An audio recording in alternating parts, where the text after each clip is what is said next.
परम पूजनीय स्वामी जी, सभी सम्माननीय बहनों भाइयों, भारत स्वाभिमान के अभियान में बहुत सारे महत्वपूर्ण विषयों को हम उठा रहे हैं। ऐसा ही एक बहुत महत्वपूर्ण विषय हमारे लिए और सारी दुनिया के लिए है ग्लोबल वार्मिंग, वैश्विक गर्मी, सारी दुनिया में बढ़ने वाली गर्मी। आप आजकल अगर समाचार पत्र पढ़ते हो, टेलीविजन पे खबरें देखते हो, तो अक्सर आपने ये शब्द सुना होगा कि सारी दुनिया में अभी गर्मी बढ़ रही है, धीरे धीरे दुनिया और ज्यादा गर्म हो रही है। आज से लगभग 100 वर्ष पहले दुनिया का जो औसतन तापमान होता था, उसमें लगभग 2 डिग्री सेंटीग्रेड की वृद्धि हो गई है।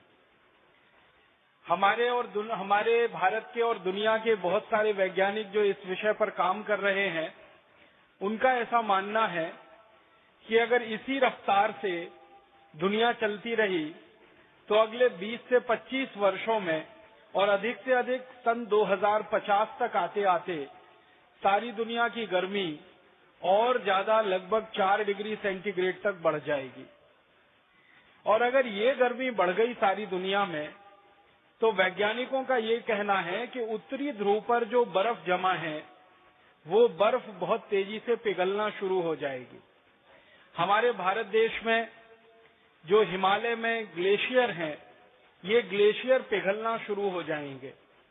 अगर उत्तरी ध्रुव की बर्फ पिघलती है और हिमालय के ग्लेशियर पिघलते हैं, तो नदियों में पानी बहुत ज्यादा आएगा। और नदियों में पानी का अगर सतह बढ़ती है, तल बढ़ता है, तो ये बढ़ा हुआ नदियों का पानी अंत में जाके समुद्र में मिलेगा, तो समुद्र में पानी बढ़ जाएगा। और कहा यह जा रहा है कि समुद्र के पानी में थोड़ी सी बढ़ोतरी अगर हो गई, मामूली सी बढ़ोतरी अगर हो गई, समुद्र के पानी में आप कल्पना करिए लगभग 6-7 इंच की वृद्धि अगर हो जाए, वैज्ञानिक तो अनुमान कर रहे हैं कि 12 से 14 इंच की वृद्धि हो सकती है, लेकिन अगर 6 से 7 इंच के समुद्र के पानी के सतह में वृद्धि हो गई, तो आपको बहुत दुख होगा ये जानकर कि दुनिया के बहुत सारे देश उसमें डूब जाएंगे। और दुनिया के देश जो डूबेंगे, उनमें भारत का भी बहुत बड़ा इलाका है जो समुद्र में डूब सकता है। हमारे भारत में आपको मालूम है कि समुद्र के किनारे लगभग 2 लाख गांव हैं संपूर्ण भारत देश में। कर्नाटक में एक बहुत बड़ा इलाका है जो समुद्र के किनारे है। आंध्र प्रदेश का एक बहुत बड़ा क्षेत्र है जो समुद्र के किनारे है। तमिलनाडु का एक बहुत बड़ा क्षेत्र है, समुद्र के किनारे है। केरल का बहुत बड़ा क्षेत्र है, समुद्र के किनारे है। बंगाल का बहुत बड़ा क्षेत्र है, समुद्र के किनारे है। उड़ीसा का बहुत बड़ा क्षेत्र है, समुद्र के किनारे है। भारत में ऐसे लगभग 12 राज्य हैं जिनका कोई न कोई इलाका समुद्र से लगता है।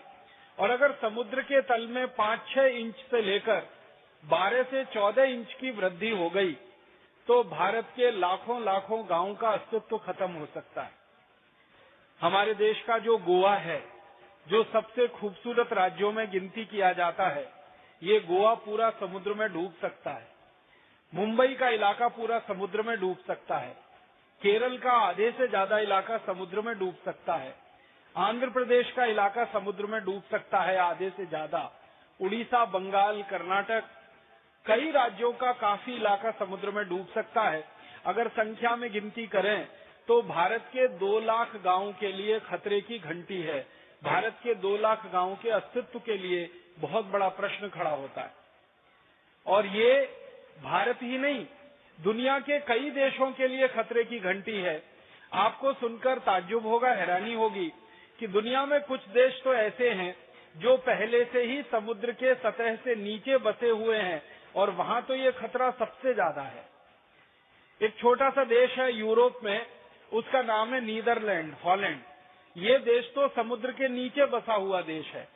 ज्यादातर स्थानों पर आप जब जाते हैं ना, तो वहां लिखा रहता है कि ये समुद्र के तल से इतना फीट ऊपर है, ये समुद्र के तल से इतना मीटर ऊपर है। हॉलैंड में जब जाते हैं तो वहां लिखा रहता है कि ये समुद्र के तल से इतना फीट नीचे है, या समुद्र के तल से इतना मीटर नीचे है।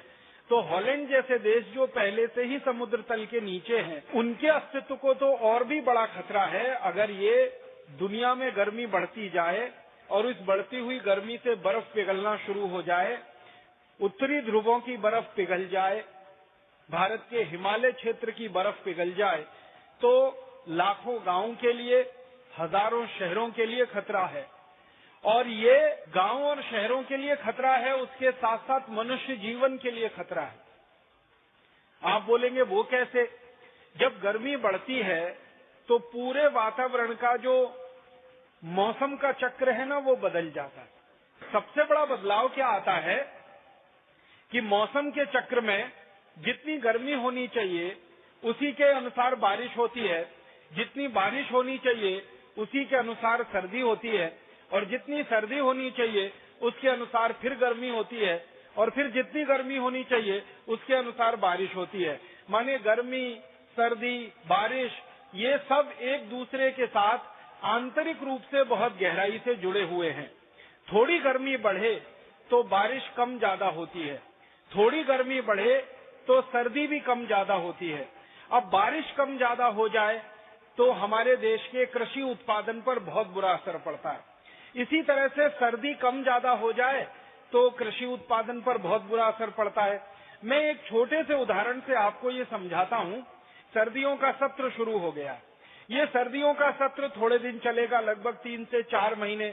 अगर इसमें सर्दी आधा डिग्री सेंटीग्रेड भी कम हो जाए, जितनी जरूरत है अगर उतनी सर्दी ना हो, तो आपको सुनकर हैरानी होगी कि गेहूं की फसल नहीं आएगी। गेहूं जो पकता है हमारे देश में दाने के रूप में, वो पकेगा नहीं, फसल पूरी नहीं आएगी, गेहूं का उत्पादन बहुत कम हो जाएगा।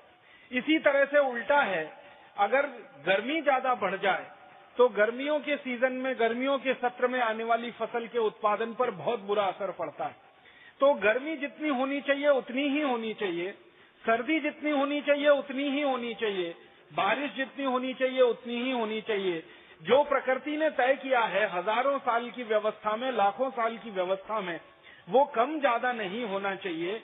वो जैसा प्रकृति ने तय किया है वैसे ही रहना चाहिए, तब तो सारी दुनिया अच्छे से चलती है। लेकिन इसमें कम ज्यादा थोड़ा भी हो जाए तो सारी दुनिया तहस नहस हो सकती है। लाखों लाखों एकड़ गेहूं की फसल बर्बाद हो जाए, लाखों लाखों एकड़ बाजरे की फसल खराब हो जाए, लाखों लाखों एकड़ मक्की की फसल खराब हो जाए, लाखों लाखों एकड़ धान की फसल खराब हो जाए, ये पूरी संभावना है अगर मौसम का चक्र थोड़ा भी इधर से उधर हो जाए या थोड़ा भी मौसम के चक्र में परिवर्तन हो जाए।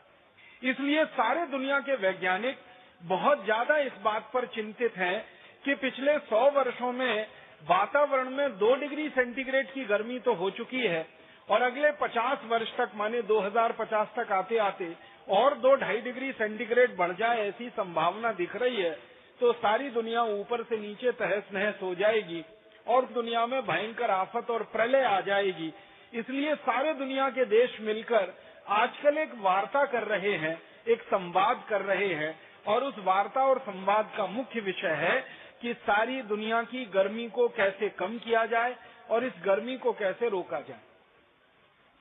अंतर्राष्ट्रीय स्तर पर एक संधि हुई है, उस संधि का नाम है क्योटो प्रोटोकॉल।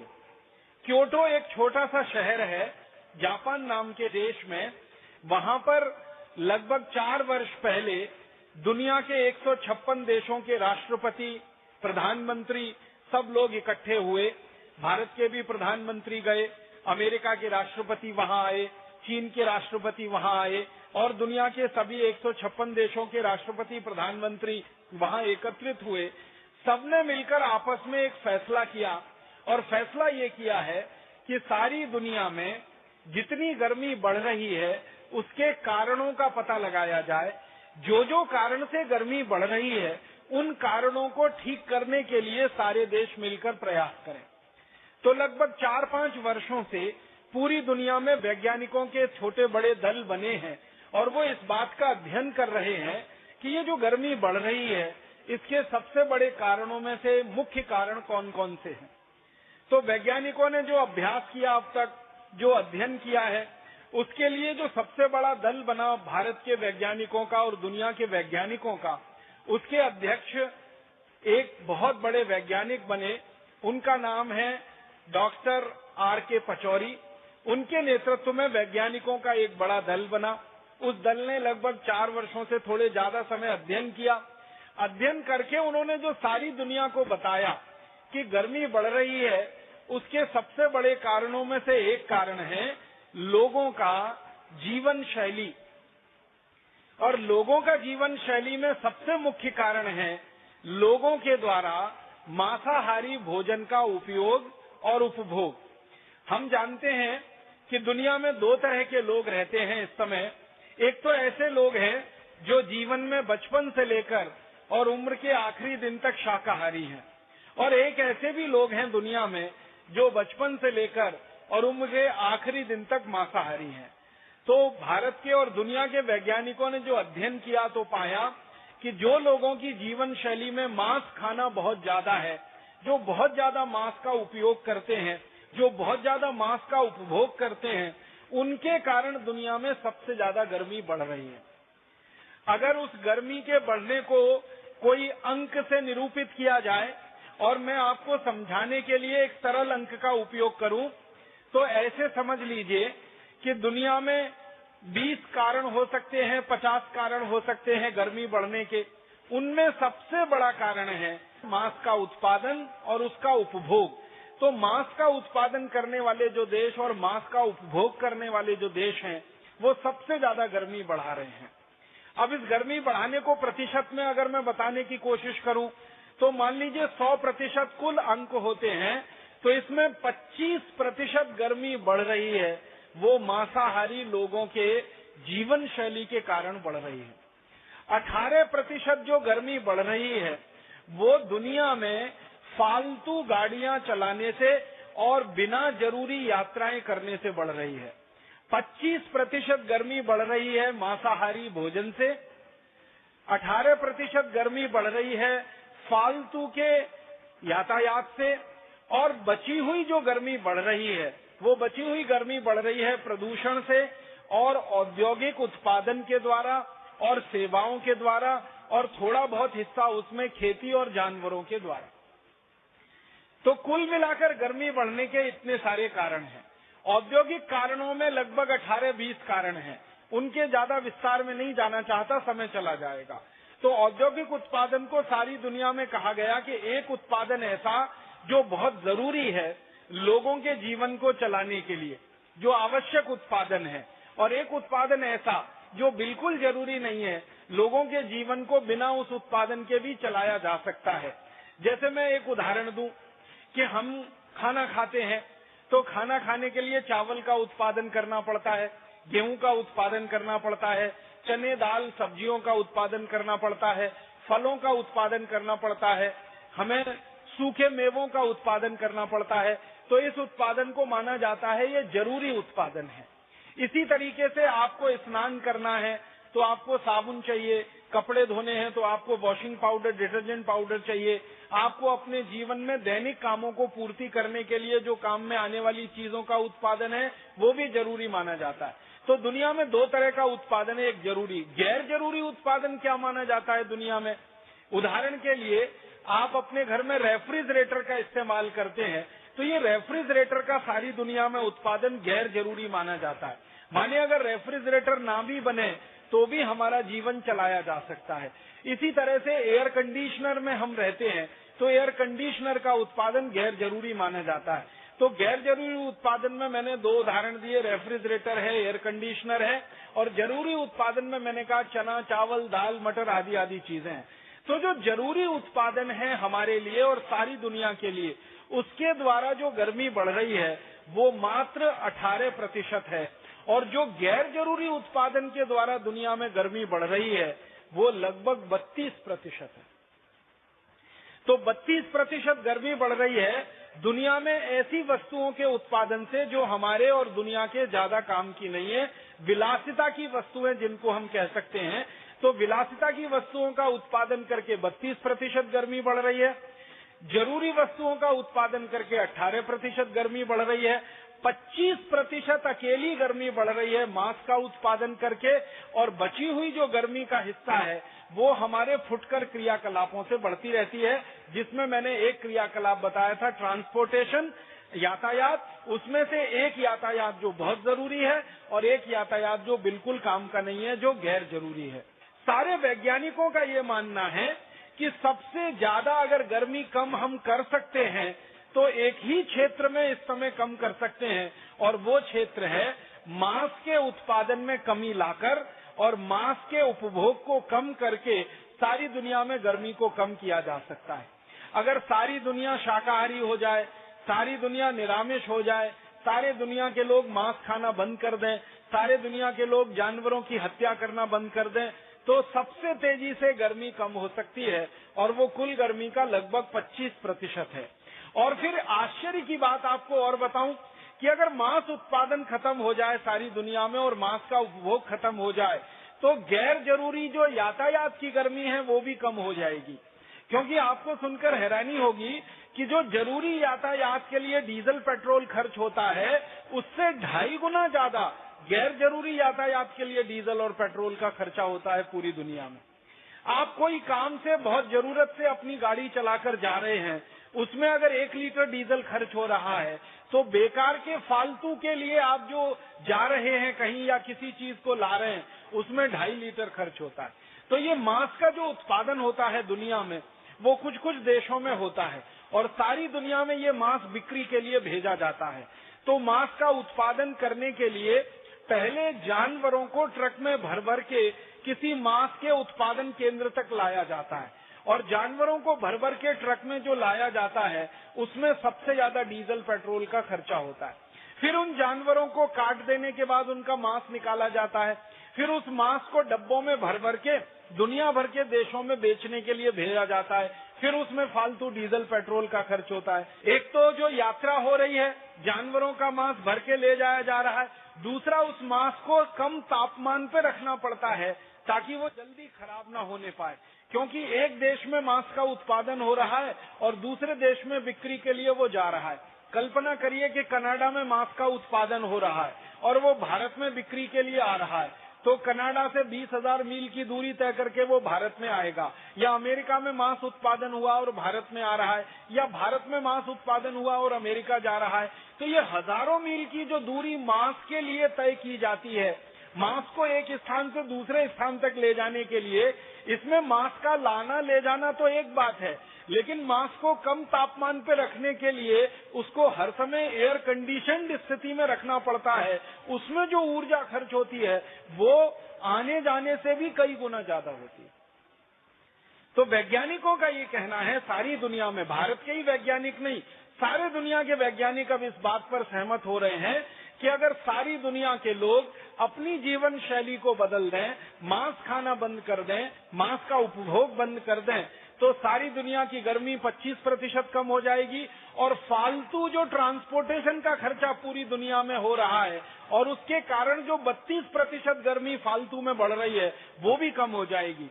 तो 25% एक और 32% एक, दोनों को मिला दो तो लगभग आप कल्पना करो 60% गर्मी तो सीधे कम होती है अगर सारी दुनिया के लोग मांस खाना बंद कर दें और मांसाहारी भोजन का उपभोग करना बंद कर दें। फिर आपके मन में एक तर्क आएगा, और सारी दुनिया के मांस खाने वाले ये तर्क देते हैं कि अच्छा ठीक है, आपकी बात हमने मान ली, भारत स्वाभिमान की बात हमने मान ली, परम पूजनीय स्वामी जी हर समय कहते हैं मांस मत खाओ, उनकी बात हमने मान ली, और सारी दुनिया ने थोड़ी देर के लिए कल्पना करो ये बात मान ली कि मांस नहीं खाएंगे, तो क्या सबके लिए गेहूं है खाने को? क्या सबके लिए चावल है खाने को? क्या इतना कृषि उत्पादन है जो सबका पेट भर सकता है? गेहूं, चावल, चना, दाल, मटर, सब्जियां और फल इतने पैदा होते हैं क्या? दूध इतना पैदा होता है क्या दुनिया में जो सबका पेट भर सकता है? इस विषय को जानने और समझने के लिए मैंने थोड़ा अध्ययन और अभ्यास किया।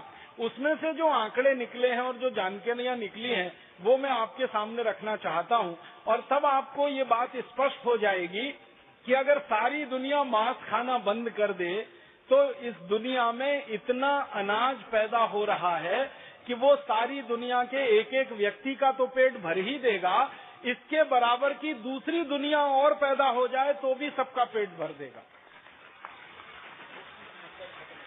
मैं आपको ये आंकड़े से बताने की कोशिश करता हूं। इस समय पूरी दुनिया में 650 करोड़ लोग रहते हैं। भारत में 115 करोड़ लोग हैं, चीन में 140 करोड़ लोग हैं। ये दो देश दुनिया में हैं जो सबसे ज्यादा जनसंख्या वाले हैं। इसके अलावा तीसरा बड़ा देश है अमेरिका, जहां पर लगभग 27 करोड़ हैं। फिर यूरोप के 15 देश हैं, फ्रांस है, जर्मनी है, ब्रिटेन है, हॉलैंड है, स्पेन है, पुर्तगाल है। ये 15 देश मिलाकर इनकी संख्या 30 करोड़ है। फिर अफ्रीका है, फिर लैटिन अमेरिका। सारी दुनिया में लगभग 650 करोड़ लोग हैं। अभी जितना भोजन माने गेहूं, चावल, चना, दाल, मटर, सब्जियां, फल आदि पूरी दुनिया में जो पैदा होता है 650 करोड़ लोगों के लिए तो पर्याप्त है ही। अगर मांस खाना दुनिया में बंद हो जाए और मांस उद्योग पर ताला लग जाए तो जितना भोजन आज पैदा हो रहा है ये 1300 करोड़ लोगों के लिए पर्याप्त हो जाएगा। मैं ये जो कहना चाहता हूं वो ये बात कहना चाहता हूं। अभी तो 650 करोड़ लोग हैं और 650 करोड़ लोग दुनिया में पैदा हो जाएं। एक तरफ आप मान लीजिए कि सारे दुनिया की जनसंख्या दोगुनी हो जाए, 1300 करोड़ लोग पूरी दुनिया में हो जाएं, और दूसरी तरफ मांस उद्योग पर ताला लगा दिया जाए, तो जितना भोजन आज पैदा हो रहा है, जितना अनाज आज पैदा हो रहा है पूरी दुनिया में, वो 1300 करोड़ लोगों का पेट भरने के लिए पर्याप्त है। आप बोलेंगे वो कैसे? ये बात समझ में नहीं आई। इस बात को मैं समझाना चाहता हूं ऐसे कि दुनिया में जो मांस का उत्पादन होता है ना, उसकी प्रक्रिया क्या है वो हमें जानना है। दुनिया में मांस उत्पादन होता है जानवरों का कत्ल करके, और जानवरों में सबसे ज्यादा कत्ल होने वाला जो प्राणी है उसका नाम है गाय, और गाय के वंश का बैल, और गाय के वंश के बछड़े और बछड़ी, सबसे ज्यादा ये कत्ल होते हैं पूरी दुनिया में। उसके बाद दूसरे नंबर पर जो सबसे ज्यादा कत्ल होने वाला प्राणी है पूरी दुनिया में वो है सूअर, और उसके बाद तीसरे नंबर पर जो सबसे ज्यादा कत्ल होने वाला प्राणी है पूरी दुनिया में वो है भैंस, और चौथे नंबर पर जो सबसे ज्यादा कत्ल होने वाला प्राणी है वो है बकरी और बकरे और भेड़, और पांचवें नंबर पर जो सबसे ज्यादा कत्ल होने वाला जानवर है वो है मुर्गे और मुर्गियां, और उसके बाद छोटे पक्षी, उनकी तो संख्या और उनकी कोई गिनती नहीं है। इन जानवरों को कत्ल करने से पहले इनके शरीर में मांस ज्यादा हो तो कत्ल करने वाले उद्योगों को फायदा ज्यादा होता है। तो जानवरों के शरीर में मांस बढ़ाने के लिए वो जानवरों को अनाज खिलाते हैं, गेहूं खिलाते हैं, गेहूं के अलावा चावल और चना आदि खिलाते हैं, और मकई खिलाते हैं, बाजरी खिलाते हैं। तो इन जानवरों को भोजन खिलाया जाता है। ये जानवर सभी प्रकृति से जो है ना घास खाने वाले हैं। गाय घास खाने वाली है, भैंस घास खाने वाली है, इसी तरह से सूअर जो है ना मनुष्य का मल और दूसरी चीजें खाने वाला है। इसी तरह से बकरी और बकरे पूरी तरह से शाकाहारी जीव है, और ये मुर्गा मुर्गी भी ज्यादातर ऐसी चीजें ही खाते हैं। तो ये जो जानवर हैं ये तो घास खाने वाले और चारा चरने वाले जीव हैं, लेकिन मांस उत्पादन करने वाली कंपनियां इनको जबरदस्ती गेहूं, चावल, चना, दाल, मटर और बाजरी और मक्की ऐसी चीजें खिलाते हैं। इनको खिलाने से क्या फायदा होता है? ये अगर गेहूं खिलाया जाए जानवरों को, सोयाबीन खिलाया जाए जानवरों को, और बाजरी, मक्की आदि खिलाई जाए जानवरों को, तो वो बहुत जल्दी मोटे होने लगते हैं, बहुत जल्दी उनके शरीर में चर्बी बढ़ने लगती है, बहुत जल्दी उनके शरीर में फैट बढ़ने लगता है, और बहुत जल्दी उनका शरीर भारी होने लगता है। और जानवरों को काटकर बेचने वाले जो लोग हैं उनके लिए तो सबसे अच्छा यही है कि जो जानवर जितना ज्यादा भारी होगा, जितना ज्यादा वजन होगा, उसमें मांस उतना ज्यादा ही निकलेगा, बिक्री होगी तो उसमें मुनाफा उतना ही ज्यादा होगा। तो मांस उत्पादन करने वाली कंपनियां जानवरों को वो भोजन कराती हैं जो भोजन मनुष्य के लिए है। अब वो मनुष्य का भोजन जब जानवरों को करा दिया जाता है तो मनुष्य के हिस्से में भोजन कम पड़ना शुरू हो जाता है, और वही भोजन की कमी हजारों, लाखों, करोड़ों लोगों को भूख से मार देती है। अब मैं थोड़े आंकड़ों की बात करता हूँ। सारी दुनिया के जानवरों को गेहूं है, गेहूं से बनने वाली चीजें हैं, मक्की है, मक्की से बनने वाली चीजें हैं, बाजरी और बाजरी से बनने वाली चीजें हैं, सोयाबीन और सोयाबीन से बनने वाली चीजें हैं। तो जानवरों को कृषि उत्पन्न जो अनाज खिलाया जाता है वो कुल अनाज का लगभग 40% है भारत जैसे देशों में, और 70% है अमेरिका जैसे देशों में। ये भारत और अमेरिका की दो अलग अलग श्रेणियां मैंने बनाई हैं। भारत का मतलब है दुनिया के गरीब देश, जैसे भारत एक देश है, इंडोनेशिया है, मलेशिया है, पाकिस्तान है, बांग्लादेश है। तो भारत जैसे दुनिया में 186 देश हैं जिनको गरीब देश कहा जाता है। आजकल अंग्रेजी भाषा में एक शब्द विकसित हुआ है इन देशों के लिए, डेवलपिंग कंट्रीज, विकासशील देश या विकसनशील देश। तो भारत और भारत जैसे गरीब देश है, आप समझ लीजिए विकासशील देश। तो 186 देश हैं भारत जैसे। इन सभी देशों में मांस उत्पादन के लिए कुल कृषि उत्पन्न का 40% जानवरों को खिलाया जाता है। अब दूसरी तरफ अमेरिका है, जर्मनी है, फ्रांस है, ब्रिटेन है, कनाडा है और यूरोप के कई सारे देश हैं। इन देशों में कुल कृषि उत्पादन का लगभग 70% जानवरों को खिला दिया जाता है।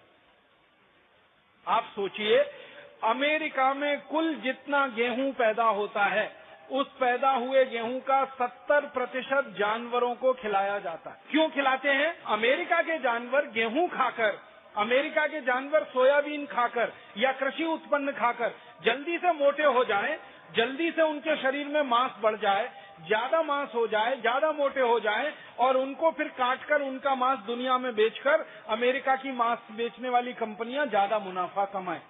तो आप सोचिए, जो अमीर देश हैं उनके कृषि उत्पादन का 70% जानवर खा जाते हैं।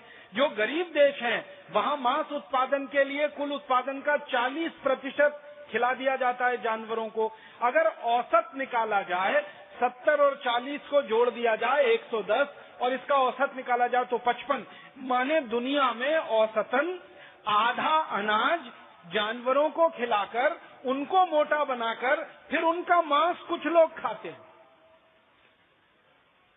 अगर इस तर्क को सीधा सा समझने की कोशिश करें कि आधे से ज्यादा अनाज पहले हम जानवरों को खिलाएं, उनको मोटा बनाएं, फिर उनका मांस हम खाएं, इससे अच्छा सीधा सीधा ये है कि वो आधा अनाज सीधे ही हम खा जाएं, तो जितनी जनसंख्या की आज पूर्ति हो रही है उससे दोगुनी जनसंख्या की पूर्ति ऐसे ही हो जाए। तो आप बोलेंगे जी जानवर के लिए कहां से आएगा?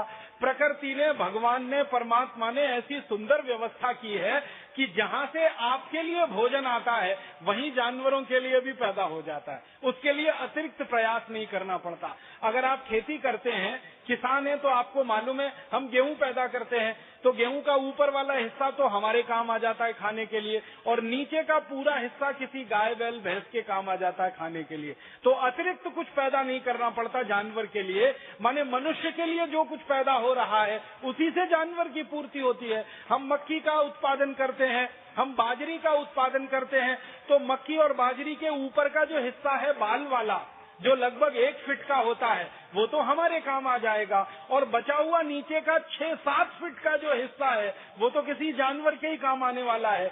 तो प्रकृति और परमात्मा ने तो व्यवस्था ऐसी की है कि मनुष्य के लिए कुल उत्पादन जितना चाहिए उससे 6-7 गुना ज्यादा उत्पादन चारे और घास का जानवरों के लिए हो ही जाता है। उसके लिए कोई अतिरिक्त प्रयास नहीं करना पड़ता। इसलिए जानवरों की हमें ये चिंता छोड़ देनी पड़ेगी कि अगर हम उनको अनाज नहीं खिलाएंगे तो उनका पेट कहाँ से भरेगा। उनका पेट भरने के लिए तो प्रकृति और परमात्मा ने व्यवस्था की हुई है, आप उसकी चिंता मत करिए। आप तो सिर्फ इतनी चिंता करिए कि अपने पेट में ये जानवरों को काट काट कर डालना बंद कर दीजिए, इनका मांस खाना बंद कर दीजिए। सारी दुनिया की व्यवस्था तो बहुत सुंदर और बहुत अच्छे से है। मैं थोड़ी सी और बात समझाने के लिए कुछ आपके सामने आंकड़े रखना चाहता हूँ। सारी दुनिया में इस समय मांस का जो कुल उत्पादन होता है पूरी दुनिया में, 200 देश हैं कुल मिलाकर, भारत सहित, अमेरिका सहित, कनाडा, जर्मनी जैसे, तो पूरी दुनिया के 200 देशों में कुल मांस का एक साल में उत्पादन होता है 28 crore 50 lakh metric ton. 1 metric ton में लगभग 1000 किलोग्राम होते हैं। तो 28 करोड़ 50 लाख मीट्रिक टन मांस का उत्पादन पूरी दुनिया में होता है। इस पूरे के पूरे मांस के उत्पादन को मांस पैदा करने वाली कंपनियां बोल रही हैं कि 2050 तक हम इसको 46 करोड़ 50 लाख मीट्रिक टन कर देंगे उस उत्पादन को। मतलब जो उत्पादन आज हो रहा है उसका लगभग दोगुना वो कर देंगे 2050 तक। इसका मतलब सीधा सा ये है कि मांस उत्पादन करने वाली कंपनियां पूरी दुनिया में ताकत